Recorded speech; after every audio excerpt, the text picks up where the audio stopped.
Pertanyaan pertama saya setelah Anda mendengarkan suara lantang Kepala BPIP tadi, apa komentar Anda? Tadi sudah disampaikan, sepintas nggak ada yang salah juga dengan apa yang disampaikan di situ.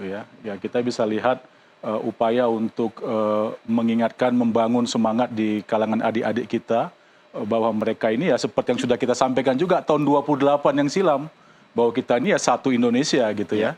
Jadi saya kira itu secara tematik pengulangan, cuma memang di breakdown saja, saya kira begitu. Artinya dengan suara lantang itu mengulang kembali semangat para anggota Paskibraka untuk cinta tanah air. Ya ingat ini merah putih kan? Yang kita fokus di situ menurut pengalaman Bang Teguh ini soal kebangsaan kita kan? Tapi sebagai kepala BPIP kayaknya agak unik cara beliau ini kan? Harus mundur nggak sih dia?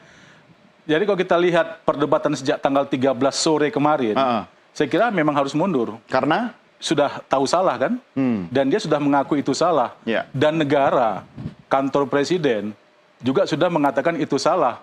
Makanya sekarang diperbolehkan adik-adik kita ini kembali menggunakan jilbab bagi yang memang sebelumnya menggunakan jilbab. Nah, itu salah ya. Nah, tetapi yang paling penting saya kira, Pak Yudian ini kan sudah beberapa kali bikin persoalan, sering blunder ya. Narasi di tengah masyarakat. Seolah-olah Indonesia ini baru ada setelah dia jadi kepala BPIP.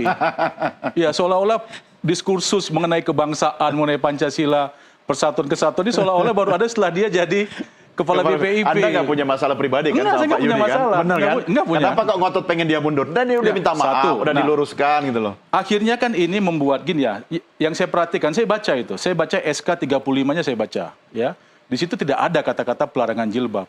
Ya, memang di situ ada peraturan teknis lah, hal teknis. Misalnya soal panjang rambut pria, panjang rambut wanita yang katanya mesti 1 cm di atas kerah belakang ya, atau pria misalnya ikut pola 321 gitu. Tapi kalau kita lihat kemarin itu ya, ini hal teknis nih ya, ini diuji aja nih. Yang prianya nyari seperti belum pangkas itu. Kemudian yang wanita juga ada yang nabrak kerah juga. Iya kan? Nah, jadi kalau kita baca 35 2024 itu tidak ada soal pelarangan jilbab. Sambil kita lihat pelarangan jilbab itu kan dia sampaikan ketika dia mengantarkan kita pada jumpa pers yang lalu kemarin. Gitu. Nah, di situ yang saya pikir berbahaya karena dia mengatakan bukan soal mereka sukarela, bukan, tetapi soal tidak menggunakan jilbab itu atau hijab itu adalah bagian dari melindungi keberagaman. Menurut saya ini kok agak inkonsisten gitu. Kalau memang bagian dari melindungi keberagaman, kasih tempat dong, seperti yang kemarin-kemarin juga gitu. Nah, kalau misalnya menggunakan jilbab di adik-adik kita yang pakai seragam ini dianggap itu mengganggu kebinekaan, berapa banyak ibu-ibu tentara dan ibu-ibu polisi yang pakai jilbab, yang berarti bisa didefinisikan, harus copot. Oke.